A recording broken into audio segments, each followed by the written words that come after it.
Hey everyone, my name is Brandon Miller, and I'm going to talk about rigor, specifically rigor in the classroom, how it kind of pertains to me, how it pertains to me as an administrator. When you look at all three of these concepts, being a scholarly practitioner, evaluation, critical evaluation, and rigor, I believe all these parts go hand in hand. They're really embedded within each other. To be a good scholarly practitioner, you have to be self-motivated. Really have to dig in deeper to understand research-based strategies, evidence-based strategies, what kind of research has been done around this certain topic.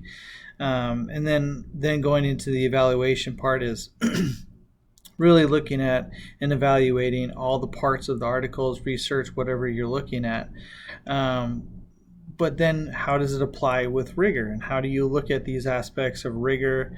Again, most importantly, how it affects me as a classroom teacher, as a building administrator or a district administrator, and applying rigor to the district, and how do you apply these research-based strategies with enough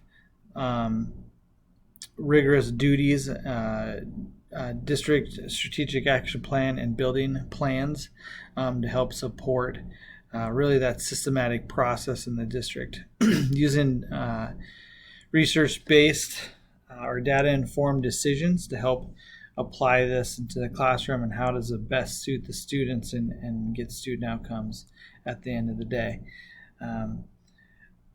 All these, again, like I said before, are very embedded with each other, and being a continuous learner and learning and reflecting and evaluating are all big parts to being a scholarly practitioner. Thank you for listening, and we'll talk to you later.